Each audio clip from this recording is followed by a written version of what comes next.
Olá, estamos ao vivo mais uma vez no Intimamente Pod, um podcast que é feito por mulheres, com mulheres e para mulheres. E hoje estou aqui com a Evelyn Lindholm e também com a doutora Renata Parente. Oi, gente, tudo bem? Eu sou Evelyn Lindholm, psicoterapeuta clínica, especialista em sexualidade. Estamos com uma convidada especialíssima, né, Renata, que é cirurgiã, e ela vai falar pra gente um pouquinho sobre a clínica dela, sobre ela. Se Apresenta pra gente. Primeiramente, muito obrigada pelo convite. Eu amo falar sobre o meu trabalho, eu amo conversar com mulheres, né? Vocês são duas queridas, né? Que eu já acompanho o trabalho de vocês e sei que esse trabalho me ajuda bastante também com as minhas pacientes.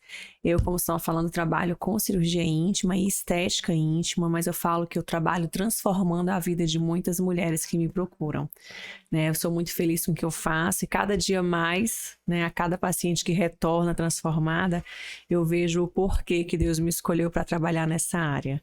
Então, vamos falar um pouquinho sobre algo que realmente é um entusiasmo da minha vida e que me faz acordar todos os dias para poder transformar essas mulheres. Não, e a felicidade, Renata, de tu estar aqui minha é enorme, porque quem me acompanha a Renata já há algum tempo, sabe que a gente já fez muita live juntas, já trabalhou bastante sobre várias pacientes, né? A gente acompanhou muitas pacientes em comum juntas e o nosso trabalho se complementa muito com o trabalho da Evelyn, o meu, né? A Evelyn psicóloga, eu fisioterapeuta pélvica e a Renata, que a Renata é médica e cirurgiã, é especialista no cuidado da mulher, né? Que dá esse grande diferencial. E Renata, me conta um pouquinho o que te motivou a se especializar na estética íntima e na cirurgia voltada especificamente para mulheres. Então assim, né, eu sou cirurgiã, fiz uma pós-graduação em ginecologia, sempre tive um sonho de trabalhar com a parte, na verdade, de cirurgia ginecológica. E eu tinha uma habilidade muito interessante para a parte de vídeo e eu comecei a entrar muito nessa área. Né? De videolaparoscopia. De videolaparoscopia. Trabalhos com endometriose, tanto que lá naquele começo a gente falava um pouco sobre endometriose juntas, Sim. né, Ju? E eu comecei a trabalhar com essa área. Fui fazer uma pós-graduação no Círio, da parte de videocirurgia, e iniciei meu trabalho com essa área. E quando eu estava trabalhando em um hospital específico, uma paciente me procurou. Né? Nesse hospital eu fazia apenas a parte de cirurgia geral. E essa paciente me procurou e ela tocou muito, assim, tudo em mim, né? Porque através dela abriu uma nova página na minha vida que foi a parte da estética íntima. Porque ela me procurou com uma dor muito grande relacionada aos pequenos lábios. Mas não era uma dor somente física, era uma dor que atingia ali da alma mesmo. Porque ela chorava diante de mim e falava assim: doutora, eu quero muito fazer esse procedimento cirúrgico. Isso atrapalha muito a minha vida. Eu já namoro há muito tempo, mas eu não tenho coragem de ter relação com meu parceiro porque eu tenho muita vergonha. E aí, quando eu fui avaliá-la, ela realmente chorou e tudo. A gente percebia que aquilo causava muito constrangimento nela. Só que, naquele momento, eu não poderia fazer o procedimento, porque no hospital que eu trabalhava, né, que ela me procurou, eu fazia parte de cirurgia geral. Então, não fazia parte das minhas cirurgias uma cirurgia íntima. Então, eu falei assim, olha, eu procuro o ginecologista do plano para poder fazer o procedimento. E ela, não, eu já procurei, mas ele não faz cirurgia, ele é apenas clínico. Então, você vai procurar o cirurgião plástico do plano. E se ele não resolver, você volta aqui, porque a gente vai ver como que a gente vai fazer de alguma forma para poder te ajudar. Ela não retornou, então eu acredito que o cirurgião plástico do plano tenha feito esse trabalho para ela. Mas aquilo me deixou com um pouco atrás da orelha. Eu comecei a pensar, nossa, como que isso pode, né, assim, atrapalhar tanto a vida da pessoa, a ponto realmente impactar tanto, né? E eu comecei, será que existe alguma coisa, assim, algum curso, né? E eu sempre, na verdade eu sou, assim, né, uma eterna, assim amante de cursos, sabe? De aprimoramento, de tecnologias novas, de tudo que eu posso aprender para ajudar a minha paciente. Comecei a procurar e achei realmente uns cursos que existia de estética íntima. E comecei a fazer esses cursos. E quando eu fui fazendo os cursos, eu fui gostando muito da área. Logo eu fui chamada para ser professora também do curso. Comecei a ser professora, monitora e ajudar outros profissionais a se capacitarem com isso também. E assim, eu tenho um relacionamento muito próximo também assim com Deus, sempre me deixei muito aberta, né? E eu falava assim, o Senhor, eu vou me deixar aberta pelo teu agir, né? O que aparecer mais para mim é onde eu vou me dedicar mais. E por incrível que pareça, apesar de eu fazer toda aquela parte de cirurgia de endometriose, né, de vídeo pela parte do plano, a parte estética não tem essa cobertura de plano. Mas começou a aparecer muito mais a parte de estética do que a parte de videolaparoscopia para mim. Então eu fui me dedicando cada vez mais e assim fui sendo aceita nessa área também, né? Porque não é uma especialidade, né? É uma área de atuação que eu escolhi. Ainda não existe uma especialidade que seja a parte de estética íntima, né? Que tem aquele reconhecimento, não é isso? Isso. No caso do conselho de... Exatamente, ainda não existe uma especialidade disso, né? Mas existem pós-graduações voltadas para a ginecologia regenerativa. Né? Hoje em dia a gente tem uma pós-graduação, a ABGREF, que é a Academia Brasileira de Ginecologia Regenerativa e Estética Funcional, da qual eu sou coordenadora e professora também. E aí a gente tem formado diversas turmas, né? Inclusive a primeira turma está formando agora esse mês. E nós estamos super felizes de estar podendo entregar isso para outros profissionais. Legal. O que tu percebe de maior demanda dentro da tua clínica? Tu acha que as pessoas te procuram mais por uma cobrança de si mesmas, visto que a estética íntima é literalmente um lugar íntimo, né? Então, muitas das vezes é a pessoa se olhando ou é a pessoa se sentindo, que são duas coisas bem diferentes, né? Uma sensação de desconforto é um olhar para aquela região íntima e dizer, não, eu queria que fosse de outro jeito. É mais para funcionalidade ou mais para a questão realmente da aparência? São as duas coisas juntas. Sim. Né? Então, assim, quando eu converso com a paciente, eu sempre tento entender o porquê ela está procurando o procedimento cirúrgico. Essa é uma das primeiras coisas que a gente tem que entender. Porque se ela procura aquele procedimento cirúrgico para agradar terceiros, aí a gente já tem que realmente conversar mais e tentar fazer com que ela entenda que não é um bom caminho. Sim. Né? Tentar fazer com que ela entenda que não é uma resposta para ela. E também a gente entende se esse desconforto é dela. A partir do momento que o desconforto é dela, eu vou conversar. Esse desconforto, ele acontece de que forma? Você tem incômodo para vestir uma calcinha, ou então uma calça jeans, te incomoda durante a relação, sentir dor, para praticar alguma atividade física, ou é um incômodo estético. Sim. Né? O incômodo estético, apesar dele às vezes ser menos valorizado, ele deve ser muito valorizado. Por quê? Né? Nós mulheres, nós somos muito ligadas à percepção de nós mesmas, né? Então assim, como a gente se sente, a gente se entrega melhor, né? Então, quando eu me sinto bem comigo, quando eu estou me sentindo maravilhosa, eu tenho uma entrega muito melhor, né? Então, quando ela se olha diante do espelho e ela não gosta do que ela vê, ela se prende, né? É o que eu vou começando a falar sobre a questão das amarras. Ela vai tendo várias amarras na vida dela, né? Às vezes é uma amarra que não foi nem criada por ela, às vezes foi criada por terceiros, mas que atingiu aquela menina e que hoje é uma mulher. Sim. Às vezes uma irmã, que às vezes tem a região íntima diferente, fala pra ela, nossa, a sua é diferente, a minha não é assim, né? A gente tem casos, por exemplo, que um professor num curso fala que uma irmã falava com a outra, chamava ela de Dumbo, né? Porque os pequenos lábios eram maiores. E aí ela chegou falando, doutor, eu quero muito fazer, porque a minha irmã me chamava de Dumbo, e por conta dos meus pequenos lábios. E aquilo foi criando uma alteração naquela mulher, né? Sim. Que ela começou a se olhar de uma forma que não era uma forma assim amorosa, né? Então a gente tem que sempre valorizar tanto o apelo funcional como o apelo estético, porque o estético ele se transforma em um funcional. Sim. E eu falo muito e eu também consigo compreender muito bem, porque uma das cirurgias íntimas, uma das cirurgias plásticas que eu já fiz na vida foi aos 17 anos, eu fiz meu nariz, né? E aquilo mexia muito comigo. Eu tinha 17 anos, eu não me sentia bem, me sentia feia, achava que todo mundo que estava olhando pra mim estava olhando pro meu nariz. Se eu estivesse conversando aqui, tivesse uma pessoa do lado, nossa, tá olhando pro nariz, tá olhando pro nariz. A pessoa olhando pro teu rosto, mas a sensação mas era assim, que olhando pro ninguém estaria olhando ali pro meu nariz, mas na minha cabeça estava. Então cria aquela questão psicológica na pessoa, né? Assim também são essas mulheres que me procuram. Muitas vezes é algo que só ela vê. Quando ela coloca um biquíni pra ir à praia, só ela tá percebendo o volume aumentado na região.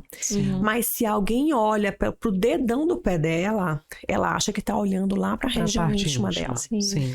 e que ela começa a ficar constrangida, e aí ela coloca um short, ela coloca uma canga, ela se enrola, ou até mesmo ela deixa de ir à praia. Sim. Né? Então são amarras que vão sendo criadas. Por isso, assim, que realmente a cirurgia íntima transforma tanto essas mulheres. Desde o íntimo mesmo ali, né? Do 4 paredes, Sim. até mesmo a sua vida social modifica. Sim, e o mercado erótico, a pornografia, né? Vou falar, não vou nem chamar de mercado erótico, mas a pornografia trouxe muitos padrões que hoje está tendo muitos movimentos para tentar quebrar um pouco desses padrões. E eu lembro que a Renata, em algumas vezes que a gente já conversou, ela falava sobre isso, inclusive nas redes sociais dela, né? De que cada mulher tem o seu padrão, que ela vai encontrar aquilo que faça mais sentido para ela, ao mesmo tempo que ela vai tanto se sentir bem, né? De se olhar, se sentir confortável, quanto também aquilo que vai dentro da realidade para ela. E dela entender o funcionamento da região. Muitas vezes eu tô com alguma paciente que tem ali, ou eu indico para Renata, ou a Renata me indicou, que tem alguma indicação funcional também. Por exemplo, as pessoas que têm, mulheres que têm os lábios externos, os lábios internos, né, que é os pequenos lábios, que inclusive hoje está até mudando essa nomenclatura para não associar sempre que pequenos lábios têm que ser pequenos, né? Sim. Mas os lábios internos, porque tá maiorzinho, então às vezes tapa o buraquinho da uretra, que é o canal por onde sai o xixi, atrapalha em relação à micção completa, às vezes movimenta, introduz no canal vaginal durante a penetração em relações sexuais, às vezes repuxa lá numa calça jeans e acaba incomodando. Então tem esse ponto de vista funcional, e também tem, como a Renata falou, da parte da estética também, muito em decorrência de alguns padrões que foram pré-estabelecidos, só que não foi muito apresentado para mulheres a parte funcional dali desses lábios internos, que hoje tem algumas pesquisas já, inclusive, saindo, nada muito concreto, mas que são extensões do clitóris, para que durante essas penetrações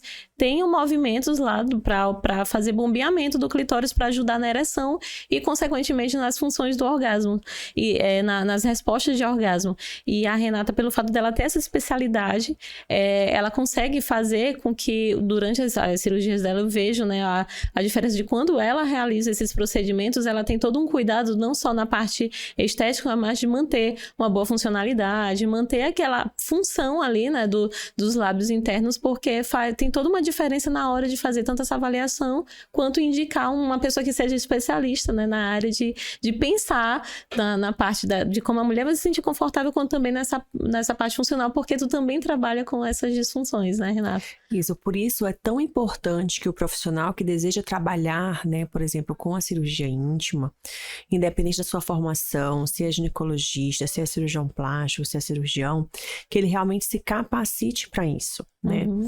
Porque, assim, infelizmente, eu tenho tido cada vez mais uma procura maior de pacientes que já fizeram cirurgia com outros profissionais e que não ficaram legais, né? Eu acho que já deve ter visto alguns casos também, né, Ju, em que a pessoa retira o pequeno lábio. Sim. Né? Então, assim, às vezes a mulher, ela vem com essa ideia mesmo. Ela fala assim, doutora, tira tudo, não quero nada. Nossa. Né? Mas é o que eu explico, não tem como eu retirar tudo, Sim. porque cada parte da sua região íntima tem a sua função e tem a sua importância. Sim. Se não agora, lá na frente, vai trazer prejuízo, né? Uhum. Além do que, esteticamente falando, do ponto de vista harmonioso, não iria ficar interessante. Uhum. Eu uso muito a questão do nariz para poder falar para paciente, né? E aí eu digo assim, imagina que você chega aqui e fala assim, eu quero fazer uma rinoplastia. Aí eu, tudo porque o nariz é grande, tudo bem, então a gente arranca o nariz e fica tudo bem. Como vai ficar melhor uma pessoa dando com 2 olhos e uma boca sem nariz no meio? 2 buracos, né? Não é? Então, assim, não fica harmonioso, Sim. né? E tem a sua função. Sim. Então, o que a gente vai falar? Você vai me dizer o que te incomoda, e aí eu vou tentar reduzir ao máximo o seu incômodo dentro, claro, das suas proporções anatômicas, dentro do que eu posso fazer realmente que vai te trazer mais saúde. Sim, eu lembro até, Renata, que eu recebi uma paciente que eu acho que era tua também, que ela estava pensando em fazer fazer a redução dos pequenos lábios, e ela me falando, eu fui pra Renata, procurei ela, só que durante a avaliação ela falou assim, não, no teu caso poderia ser mais interessante fazer preenchimento de lábios externos, porque já estava harmonioso os dos lábios internos, e aí trabalharia uma outra região para melhorar em relação a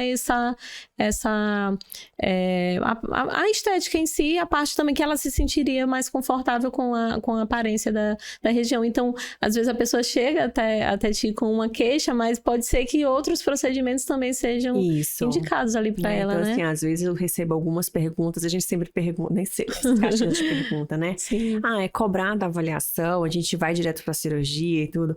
É essencial esse primeiro momento, essa primeira consulta, para justamente isso. Tem casos que eu contraindico a cirurgia. Tem casos que realmente a gente não vai fazer.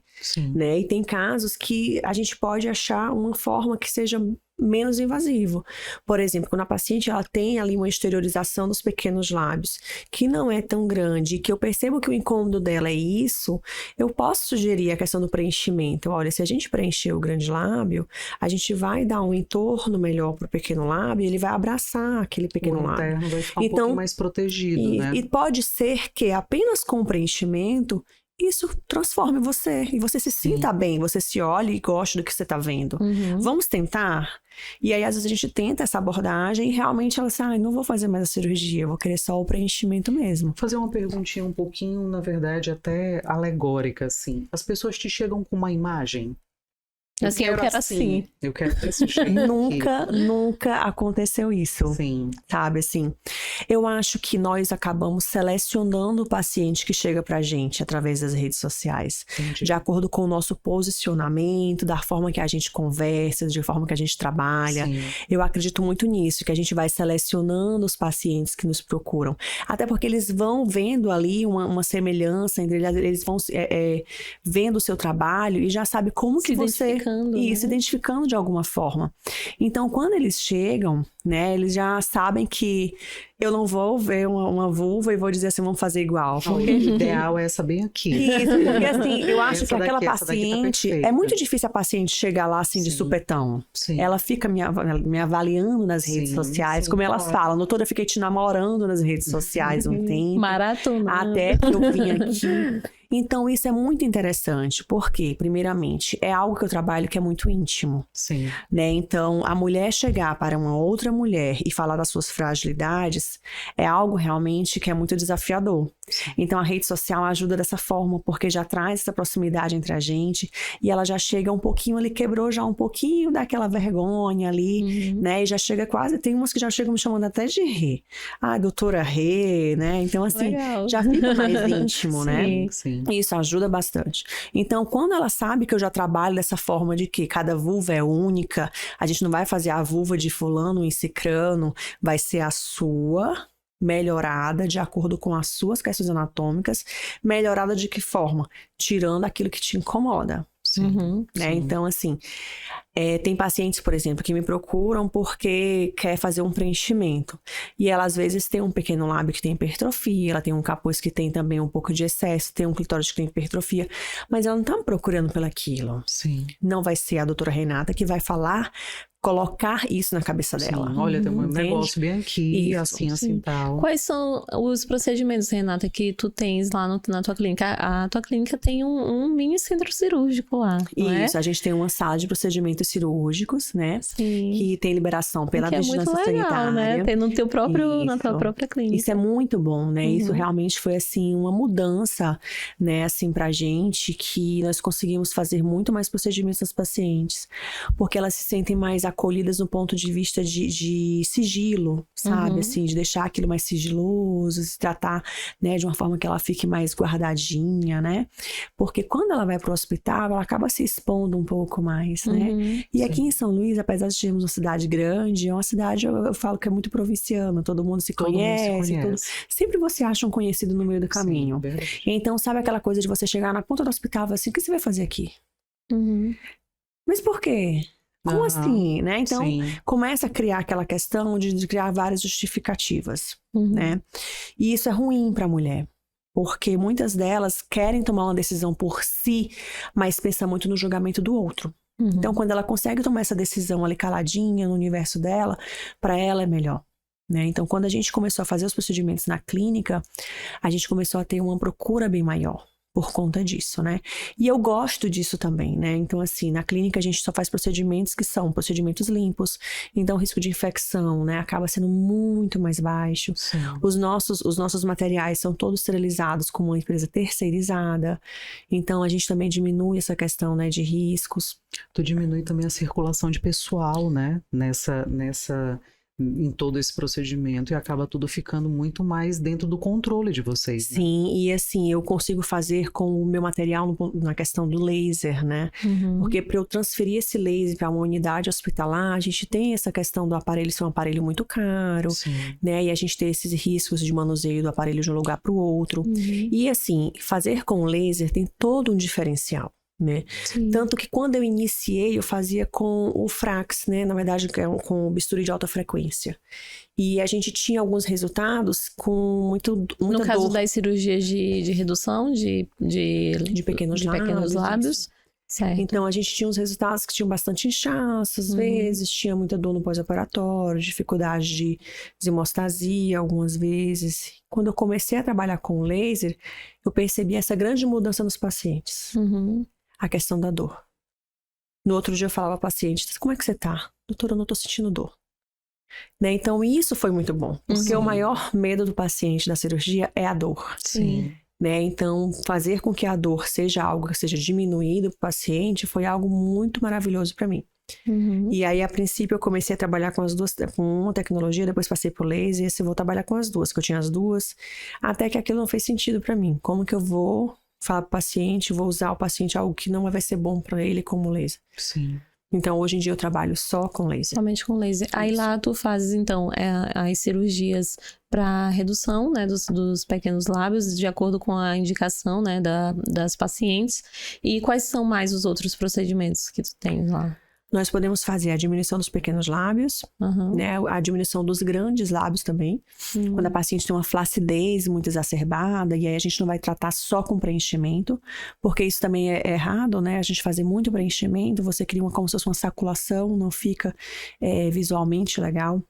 Então, a gente trabalha com a diminuição do excesso de pele local também.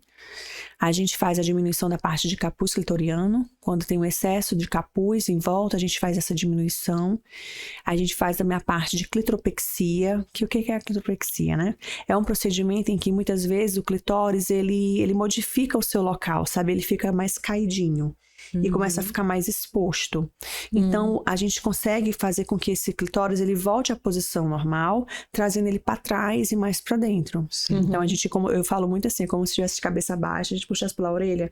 A gente puxa aqui pela orelha, vai trazendo até que ergue mais e faz esse reposicionamento do clitóris. Nesse sentido, qual é a vantagem, por exemplo, se a gente tem essa queda, qual é a vantagem de fazer um procedimento para dar essa levantada? O que geralmente gera de incômodo nesse sentido para paciente? Tem um incômodo estético, Sim. que geralmente é um clitóris que ele cresceu, e aí a gente precisa reposicionar do ponto de vista estético, a paciente não quer que ele fique muito exposto. Sim.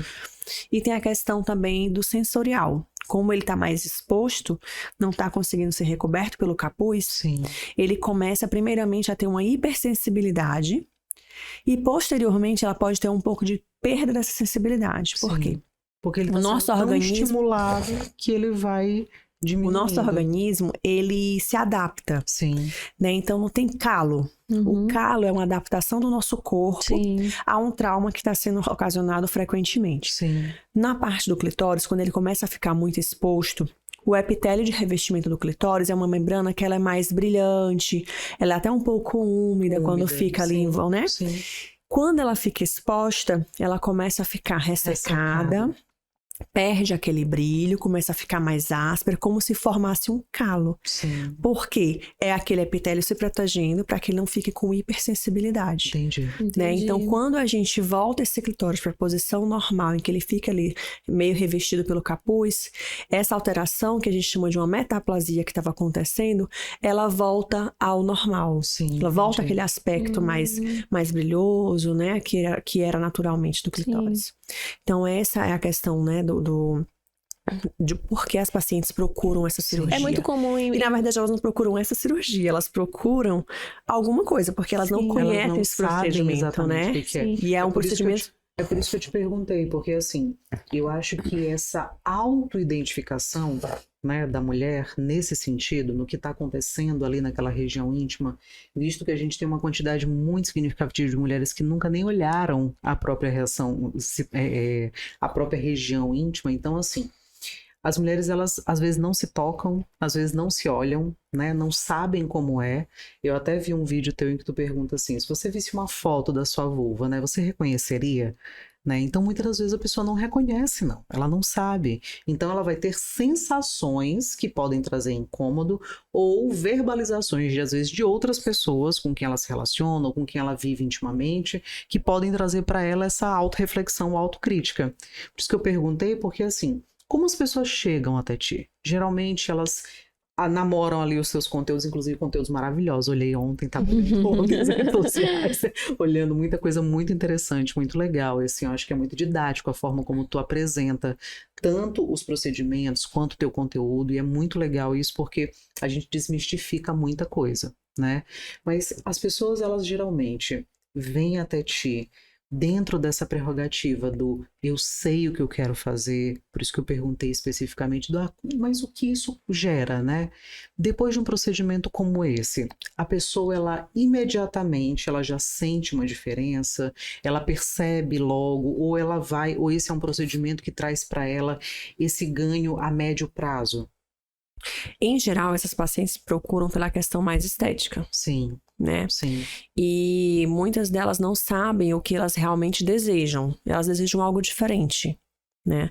Mas tem uma boa parte que busca pelo aquele resultado de tudo escondido, né? Em que tanto a parte de capuz, clitóris e pequenos lábios fique totalmente cobertinho pelos grandes lábios. Sim. E que de uma forma que ela se olhando em pé, você olha apenas ali os grandes lábios e aquela fenda ao meio, né? Em geral, elas buscam esse resultado. E eu sempre explico que esse resultado não depende apenas da cirurgia em si. Claro que a técnica cirúrgica envolve muito, né? Sim. Eu falo assim, vou me dedicar ao máximo para te entregar um resultado que você espera, mas não posso te prometer que vou entregar, por quê? Isso depende muito de características anatômicas. Sim. Por exemplo, quanto maior o sulco interlabial, que é assim o fundinho que fica entre o grande lábio e o pequeno, maior a probabilidade de eu realmente conseguir entregar esse resultado para ela. Né? Então, quando a gente tem um sulco interlabial que é um pouco mais rasinho, então já vou explicando para ela, pode ser que a gente não consiga esse resultado, né? Mas quando a gente termina o procedimento cirúrgico, a paciente, ela já consegue ver um resultado. E muitas delas já ficam realmente muito felizes. Logo no pós-imediato, mesmo com o inchaço e tudo, né? Elas já ficam muito felizes, porque o que causa maior incômodo nelas, na questão do pequeno lábio, é quando elas ficam em pé e olham aquilo pendurado pro lado de fora. Sim. Né? Aquela pequeno lábio pendurado pro lado de fora, não tem problema nenhum ter o pequeno lábio pendurado do lado de fora. Sim. Para quem não vê problema. Mas para aquela mulher que vê problema, ela olha e não gosta. Ela olha, é um marco de insatisfação. Isso, ela olha e fica assim constrangida, fica chateada, ela põe pra dentro, ela enrola pra dentro do grande lábio pra não ficar daquele jeito, né? E quando a gente faz o procedimento cirúrgico, logo de imediato elas já se olham dessa forma diferente. Elas ficam em pé e olham pra baixo, assim, nossa, eu já tô amando o resultado. Sim, sim. Né? Mesmo com o inchaço, elas já estão gostando. Então, ela já consegue ver esse ganho logo nesse imediato. Sim. E aí, ao longo do tempo, a gente vai ainda vendo as melhorias que vão acontecendo.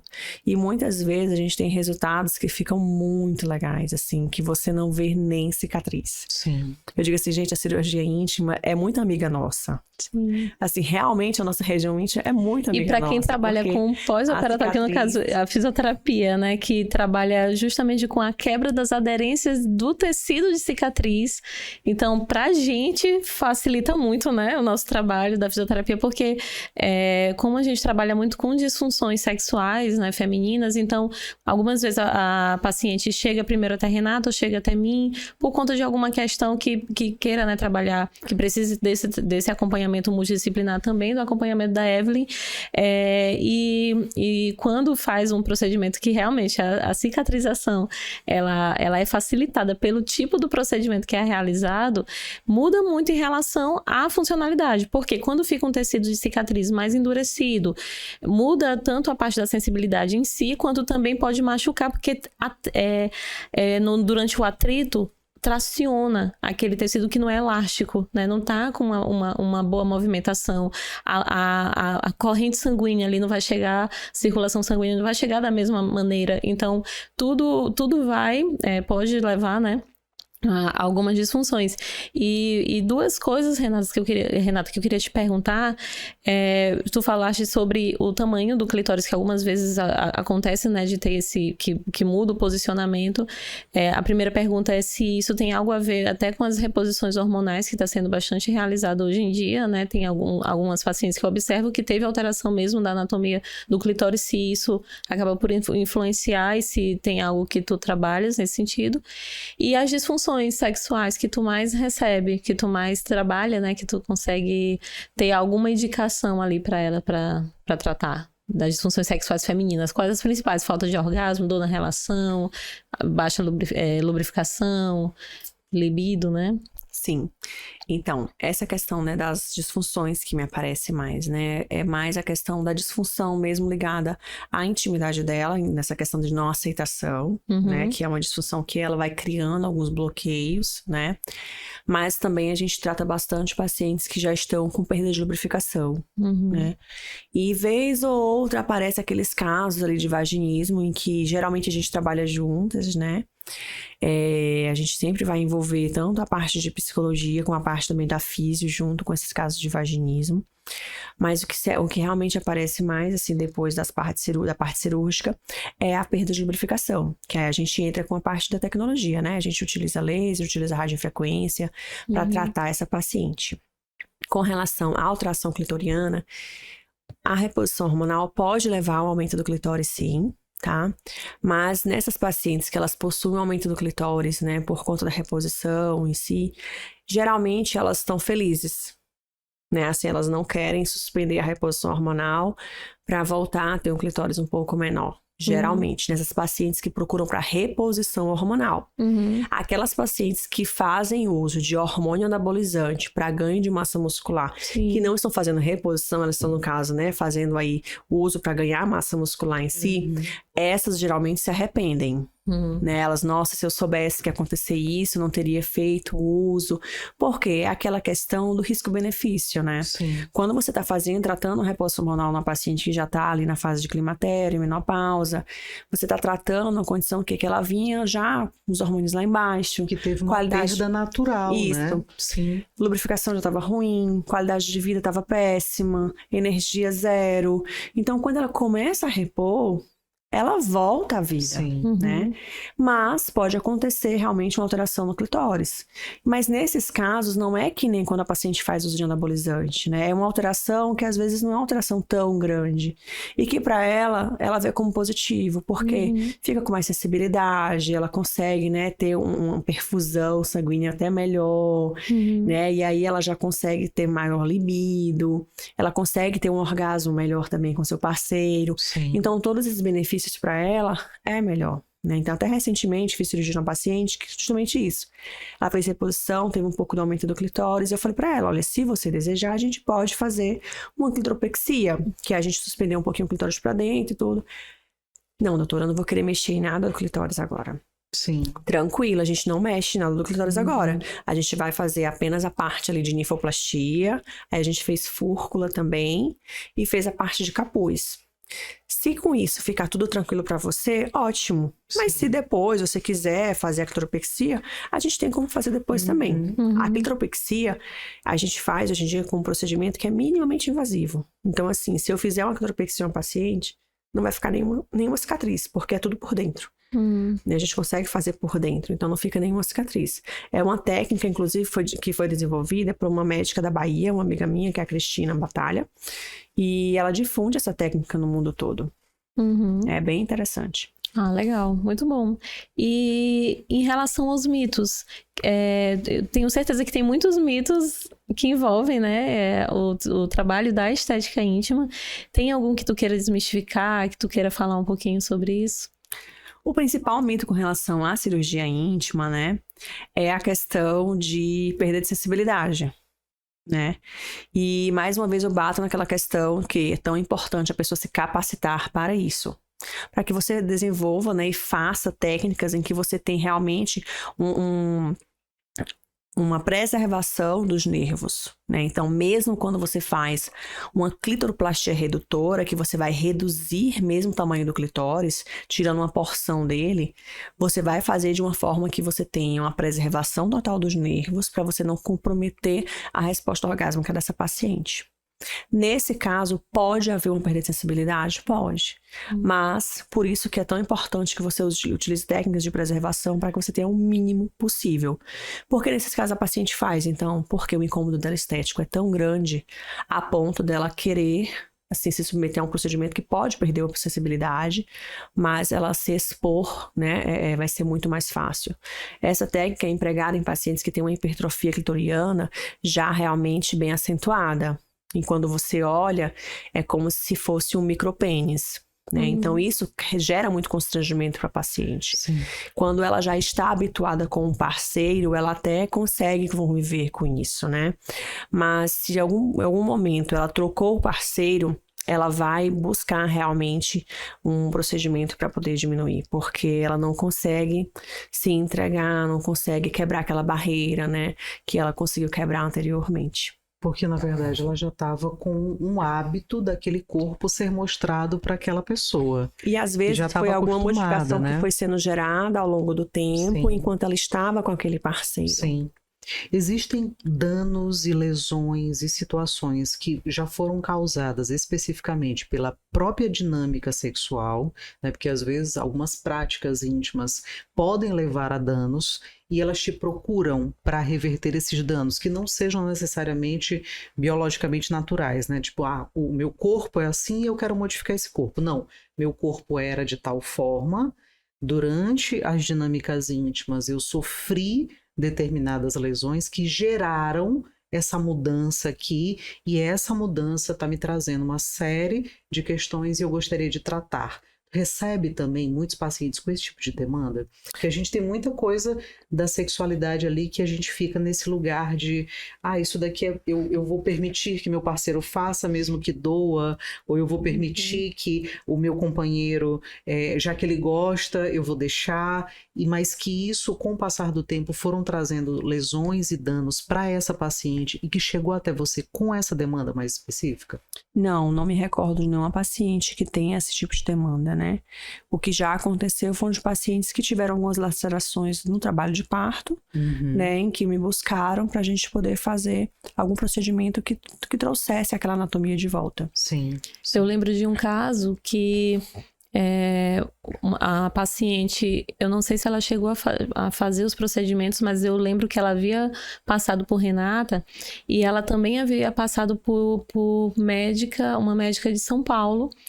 E me admirou muito o trabalho da Renata, justamente porque muitas vezes tem aquela questão, se eu procurar procedimentos em um outro estado, em São Paulo, talvez eu consiga ter algum tipo de resultado melhor do que aqui em São Luís. Só que a Renata tinha indicado exatamente os mesmos procedimentos e tinha a mesma tecnologia que ela gastou a passagem, a hospedagem, fazer essa avaliação lá, que eu lembro que era um caso que tinha infecções de candidíase de repetição e já estava tendo algumas alterações na parte ginecológica de fissuras recorrentes.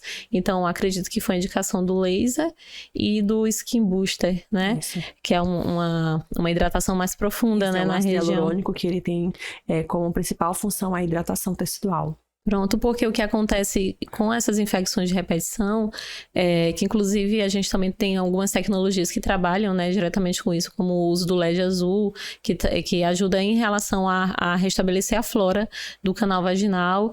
Então, muitas vezes existem alterações ginecológicas, né? Não apenas da parte da dinâmica em si das relações, mas como consequência. Por exemplo, já está tendo tantas infecções de repetição que ficou com algum tipo de fragilidade ali da região, e com as relações sexuais fica tendo fissuras recorrentes. Então, a depender até de como que é a anatomia, né? A anatomia da parceria, o que é utilizado também, porque eu já tive casos de pacientes fazerem introduções de vários tipos de objetos que não eram objetos específicos para fazer penetrações.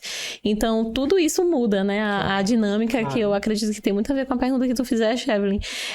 Mas como que qual é o objeto que está sendo utilizado, quais recursos, se é penetração peniana, se tem lubrificação, se está tendo infecções recorrentes. Então, tudo isso muda o tecido ali da região, ou causa ou consequência, né, de tudo isso.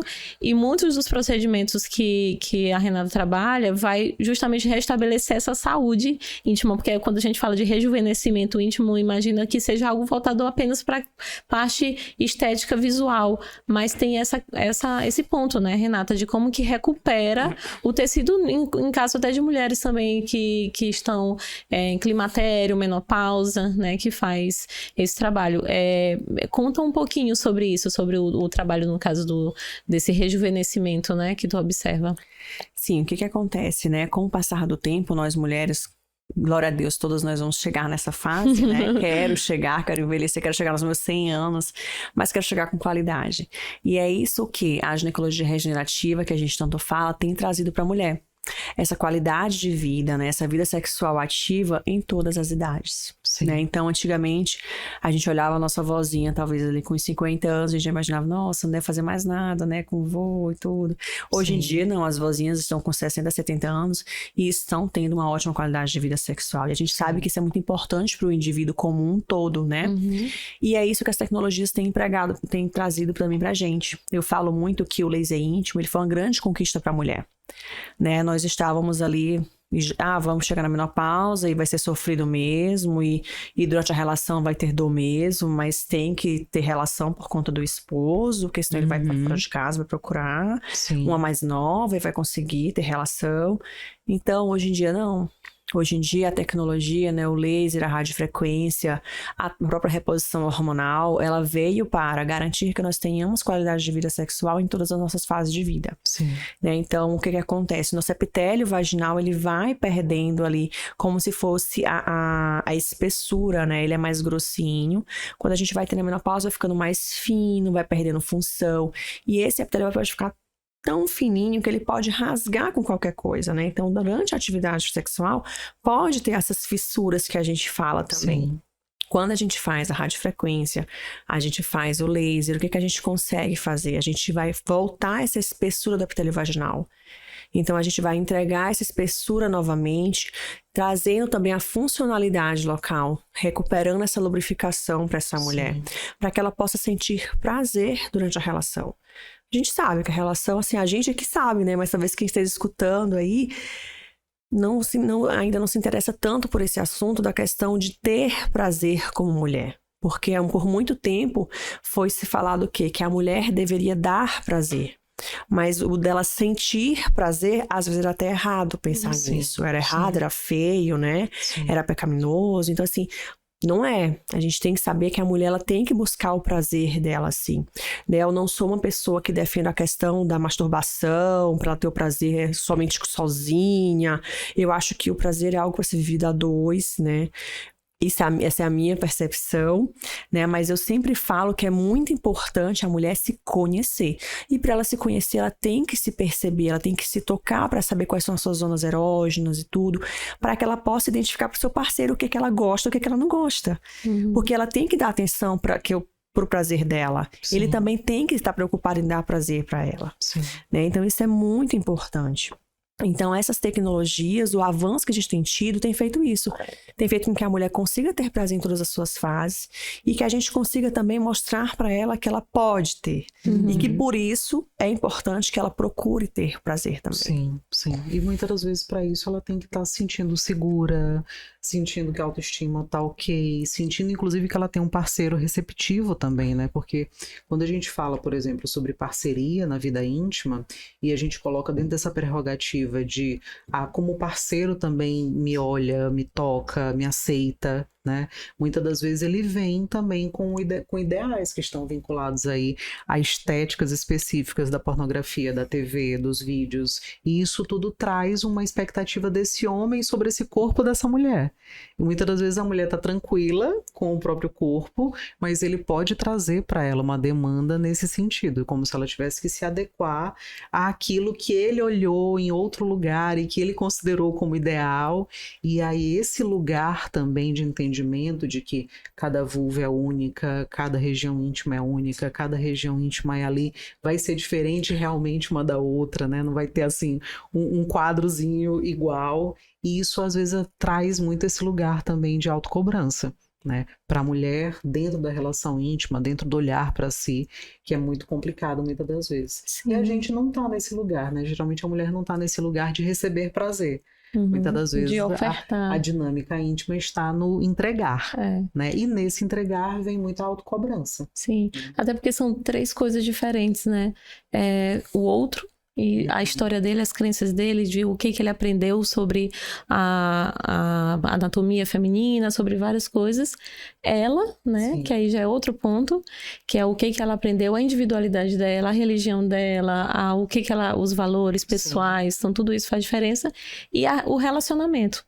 A conexão dos dois, então são 3 coisas diferentes. Eu lembro que a minha terapeuta falava muito sobre isso, né? E eu acho que dentro de um trabalho multi, a psicologia vem muito nesse sentido, né, Sim, Evelyn? Porque tu trabalha tanto na terapia direcionada especificamente para aquela mulher, quanto também dentro de um relacionamento, né, com as questões de outra pessoa, de como que está em relação à dinâmica daquele casal, né? O que está acontecendo, como que pode ser melhorado tudo aquilo para que isso se harmonize também da mulher quando procura que ela também está sozinha, né? Ela é uma mulher solteira, ela também procura para fazer os procedimentos, porque é a forma como ela se enxerga de um relacionamento de autoestima para ela, né? Que é como ela se Eu já tive entende. uma paciente que ela tinha um relacionamento com uma outra mulher e ela se percebeu incomodada com a região íntima dela quando ela literalmente teve a primeira dinâmica íntima com uma outra mulher. De fazer um comparativo. E ela entrou nesse lugar de comparação mesmo.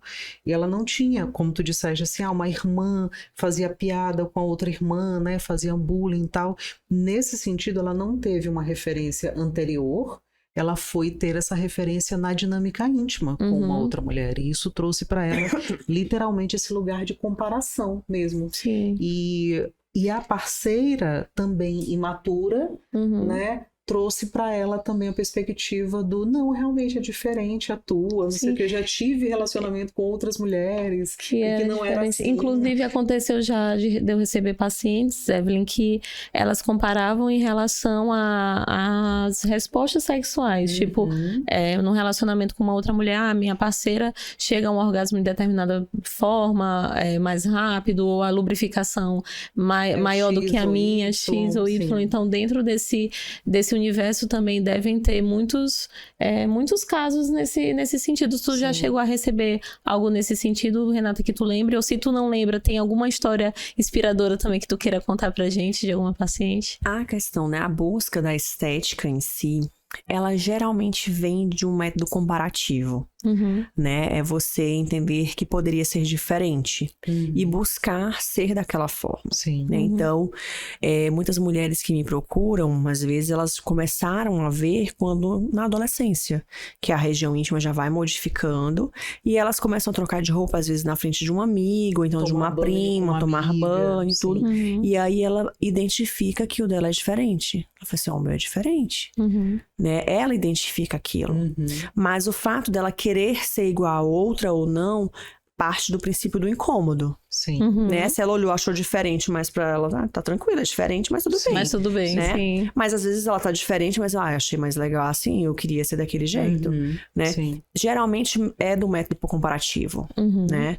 Eu já fui buscada, por exemplo, por uma mãe, porque assim, a região íntima, ela nem sempre vai ser igual da nossa mãe. Sim. Porque a gente busca do pai e da mãe. Fala assim, mas meu pai não Sim. tem, né? Sim. Mas a família do pai, como que é as irmãs, como que são, né? A parte ali. Primas Isso, ali, as primas da pessoas parte de paterna, convivência, né? assim. Porque às vezes a gente identifica a parte, por exemplo, do seio. Às vezes a família da mãe é bem provida de seio, a família do pai ninguém tem seio. Uhum. Aí você identifica, eu puxei pra família do meu pai. Mas a região íntima, ninguém olha das tias paternas, geralmente. Sim, sim. Das tias maternas ainda vai, porque a gente às vezes é mais próximo, mas das tias paternas ninguém Sim. olha, né? Então tem essa questão de buscar de um ou buscar do outro. Sim. E uma vez uma mãe me buscou, a filha tinha uns 11 anos. E ela ficou muito impressionada, porque ela olhou e modificou a região, né? 11 anos, estava transformando e tudo. Ela olhou assim, nossa, isso aqui não é normal. Não ela tá pensou, normal. ela pensou, não A é normal. mãe pensou. Isso, porque a mãe não tinha visto alguma outra daquela forma. E o que ela olhava era a dela era diferente. Sim. A da irmã era diferente, Sim. era igual a dela. Então, a da filha não estava normal na cabeça dela. Sim. Então, ela começou, não levou na ginecologista, a ginecologista avaliou, não, ela realmente precisa fazer um procedimento de cirurgia para diminuir o pequeno lábio e tudo.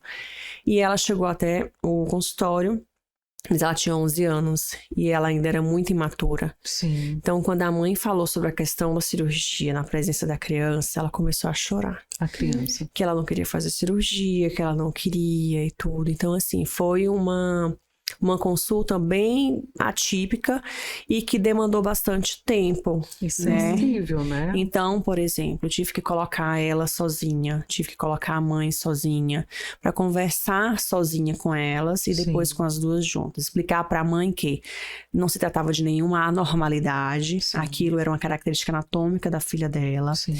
e que neste momento não estava trazendo nenhum prejuízo para ela. Então, a gente não deveria fazer nada naquele momento, porque ia ser prejudicial para aquela menina. Sim. Ela não via a questão do que ela iria ganhar com o procedimento. Pelo contrário, aquilo poderia ser danoso para ela. Uhum.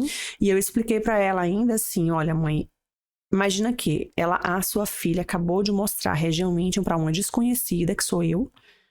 Desconhecida, médica, mas ela desconhecida. Claro, Então, para sim. ela, Já é interferiu uma nela, exposição. já foi uma exposição Sim. na intimidade dela. E antes de mostrar pra mim, ela mostrou pra uma outra médica que foi a ginecologista que avaliou também. Então já era uma outra exposição. Isso já é uma invasão grande pra Da ela. privacidade, sim. E ela não entende o porquê, porque pra ela tá tudo bem, Sim. Uhum. né? Então assim, a gente não pode criar uma questão, né, na cabeça dela, porque não tem nada na cabeça dela, pra ela tá tudo bem. A gente não vai criar, né, um desconforto para ela. Sim. Porque, na verdade, não foi uma demanda da criança, né? Não foi ela percebendo e chegando para a mãe dizendo, mãe, eu tô incomodada com tal Isso. coisa. É a mãe nesse comparativo. Isso. Eu recebo no consultório, muitas das vezes, como eu atendo crianças, mas na verdade, assim, basicamente para avaliação voltada para a área criminal, mas eu atendo muito adolescente. Né? E às vezes os pais querem entrar na primeira sessão para falar do adolescente para mim. Olha, ele é isso, ele faz isso, ele é assim, tal. E sempre que eles... eu posso entrar? Né? Eu digo, não. O atendimento é só com ele. Por quê? No meu caso especificamente, né, visto que os pais eles vão trazer literalmente as queixas deles para aquele adolescente, não é a queixa do adolescente, não é o que o adolescente quer resolver nele, é o que o pai e a mãe quer resolver naquele adolescente, né? Então eu acho que isso acaba colocando a gente que acaba atendendo certas demandas numa saia justa, assim, num lugar assim, de que você pode literalmente estar trazendo um trauma ali para aquela pessoa. Muitas das vezes, de repente, essa menina talvez não tenha a mãe nem conversou com ela sobre isso antes, né? Nem tenha trazido isso de uma forma saudável para ela. Porque, muito pelo contrário, isso pode ter trazido para essa menina agora, a partir dessas duas experiências, né, com a ginecologista dizendo, não, realmente, eu tenho que fazer alguma coisa sobre isso. Né? Se isso foi falado na frente da menina, nesse momento, isso trouxe para ela já um marco. Né? Já é um lugar ali de trauma, já é um lugar ali que ela vai dizer, não, mas espera lá, A médica me disse, né, que a minha região íntima ali precisava de um procedimento. A outra médica me disse que não, mas olha como já ficou aquele marco, como já ficou E aquela realmente, impressão Evelyn, da fica. mãe dizendo para ela que aquela região não estava normal, Sim. né? Inclusive, eu recebo pacientes que não sabem qual foi o procedimento realizado na infância, só falam assim, desenvolveu algum vaginismo, porque minha mãe me levava porque eu tinha algum problema, alguma coisa, eu lembro que eu ia muito ao ginecologista, fazia alguma coisa, mas eu não consigo te dizer exatamente qual era, que é importante a gente conseguir saber o que era realizado, Sim, né? sim. Mas eu não consigo te dizer o que era, mas por conta disso eu fiquei, algumas imaginam que a região está muito frágil, e aí começa a fazer a proteção com a contração da musculatura involuntária, aperta, né, a vagina, isso gera tensões musculares, isso impede ter relações sexuais, né, e muitas vezes não é pelo procedimento que foi realizado em si, mas pelo dano Pelo psicológico trauma que isso gera. que gera, e não necessariamente no ir ao médico, mas da abordagem na época, como que foi feita, como que foi conversado, como que teve esse acolhimento que faz toda a diferença. Eu acredito que o legal de tu ter ouvido ela, né, falado com ela, separou com ela sozinha. Eu acho que esse acolhimento, né, faz muita diferença dela entender até onde que é normal, e dela de receber essa informação da mãe, receber a informação que não é disfuncional, para que ela consiga conversar com a filha depois, durante o desenvolvimento dela, dizer assim, minha filha, eu achava e tal, mas é diferente, começa a trabalhar essa anatomia, né, de mostrar, não, realmente tem essas diferenças e tal. Eu acho importante, bem interessante. Assim, e no caso dessa paciente, né, realmente, assim, conversei com uma, com a outra. A mãe, né, assim, pra gente também, né, falar sobre a questão da mãe, ela tinha uma visão de proteção da filha. Sim. Né? Então, assim, ela queria resolver o problema pra filha. Porque até de resolver logo, né, pra que ela não crescesse. Aquilo doía nela, o fato da filha estar com aquela alteração que ela achava que era anormal. Ela realmente achava que era normal. Sim. Pela falta de informação. Sim, de conseguir respeitar a sua história, do que ela tinha de acesso. Não seria do ponto de vista, assim, aquela mãe, ela fez um juízo e tal. Não, ela realmente não tinha a informação de que aquilo era normal. Ela achava que poderia ser até mesmo uma alteração, assim, um câncer, alguma coisa assim, entende? Entendi. Porque ela realmente tinha uma hipertrofia bem acentuada.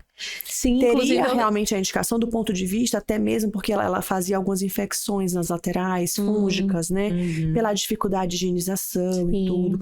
Mas eu via que aquilo não ia ser benéfico para ela naquele momento, porque ela não tinha o sofrimento naquilo, né? Eu lembro que teve um caso que eu acompanhei, que a paciente nunca tinha visto a região íntima, e ela já tinha ouvido falar de crista de galo, que eu acredito que são as lesões do HPV, que são chamadas popularmente assim. Quando ela olhou o lábio dela interno, os pequenos lábios maiores, ela viu em formato de crista e pensou, pronto, eu tenho crista de galo, eu tô com uma infecção sexualmente transmissível, eu preciso melhorar isso daqui. E eu acredito que, como você falou, né, Renata, como que a pessoa foi apresentada ao conhecimento sobre a região íntima, ou como ela não foi apresentada, né, a tudo isso, a falta de informação. Então faz com que, na verdade, o objetivo dela só era ajudar a filha dela, né, e procurar para ajudar de alguma forma, e o acolhimento, né, de entender, fazer com que ela entenda que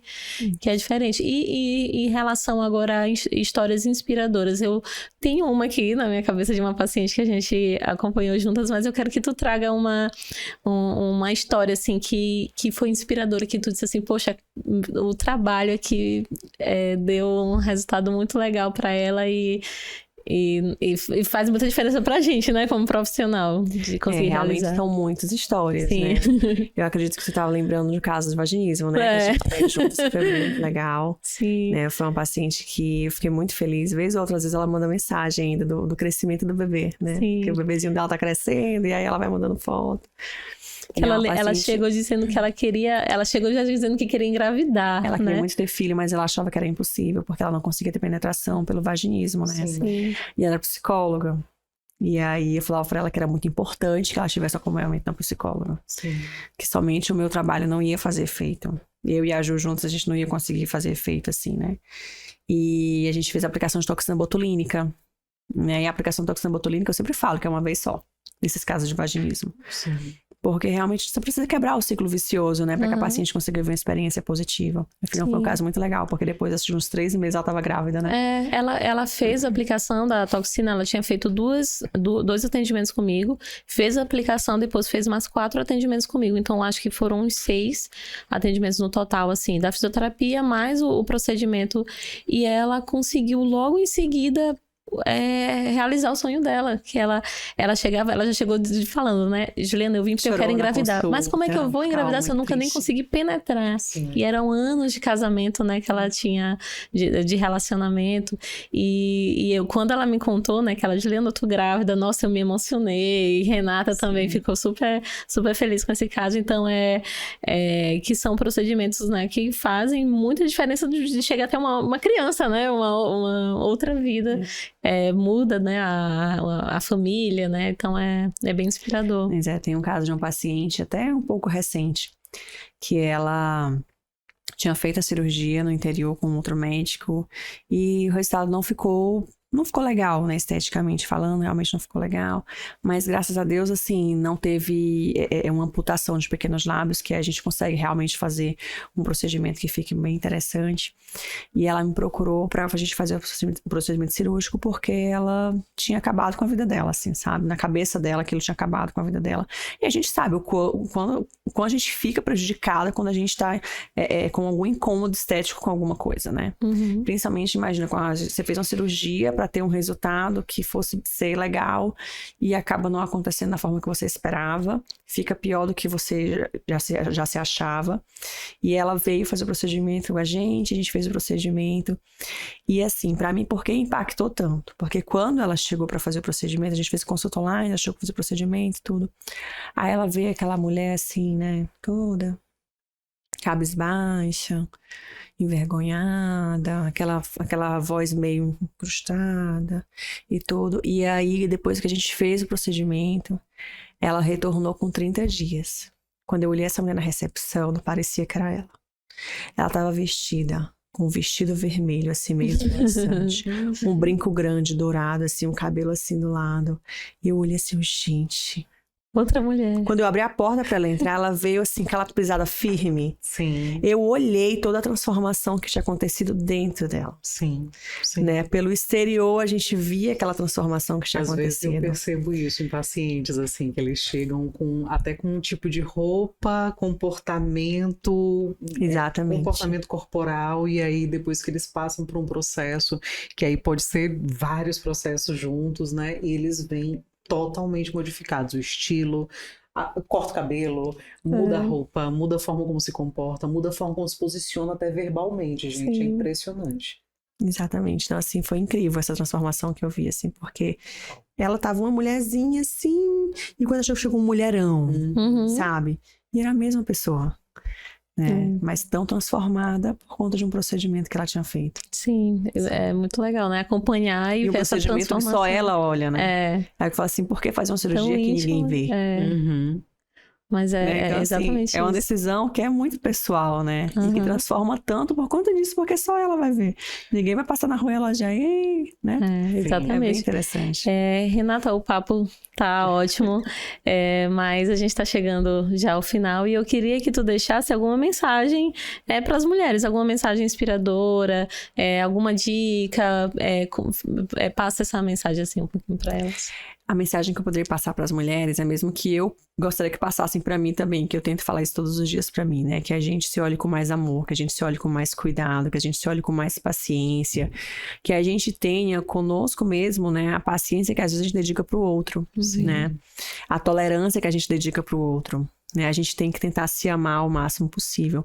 Claro que alguma coisa incomoda, a gente pode fazer algo, né? Sim. Mas às vezes a gente dá pesos muito grandes para algumas coisas que incomodam a gente, que deveria ser um peso muito pequeno. Às vezes a gente olha uma manchinha no rosto e aí a gente dá um peso tão grande para aquilo, porque olhar para aquela manchinha no rosto e não olhar, no caso, sei lá, para os lábios que você tem que são maravilhosos. Sim. Ou então para os olhos exuberantes que você tem. Sim. Ou então para a sobrancelha que é maravilhosa.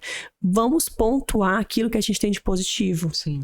Né, para que a gente possa realmente se amar mais diante do espelho e não ficar olhando para os nossos defeitos e para as nossas qualidades. Renata, e onde as pessoas te encontram? Fala um pouquinho das suas redes sociais, onde as pessoas te acham, onde você atende. Então, nas redes sociais, né, tem o doutora Renata Parente, com 2 E's no final. Tem o grupo Renata Parente também. Sim. E nós estamos, assim, na clínica, que é no grupo. Nós temos o núcleo de medicina e bem-estar e o núcleo de estética e saúde pélvica, em que nós estamos lá no prédio Marcos Barbosa, no 7º andar, sala 718, a 720 e 705 também. Aguardando vocês para viver o nosso momento de RT, que é incrível.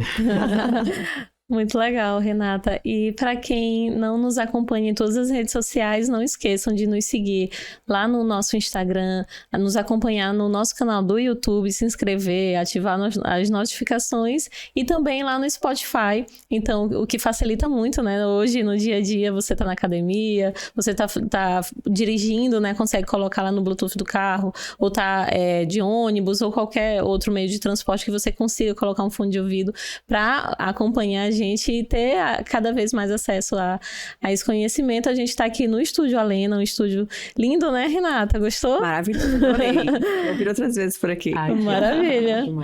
Maravilha. Muito obrigada pela participação de todos vocês. Eu sou a Juliana Torres, fisioterapeuta pélvica, e junto com a Evelyn Lindholm, que é psicoterapeuta e sexóloga, a gente apresenta o Intimamente Pod e a gente te espera no nosso próximo episódio. Toda segunda estamos aqui com convidadas maravilhosas como a Renata, trazendo muita informação feito aqui por mulheres, né, para mulheres, e literalmente trazendo aqui para vocês pessoas que vão acrescentar muito a vocês, tanto no que diz respeito à intimidade, quanto ao autocuidado, quanto a essa percepção um pouco mais aprofundada de vocês. Então, acompanhe a gente sempre e fiquem ligados. E até mais.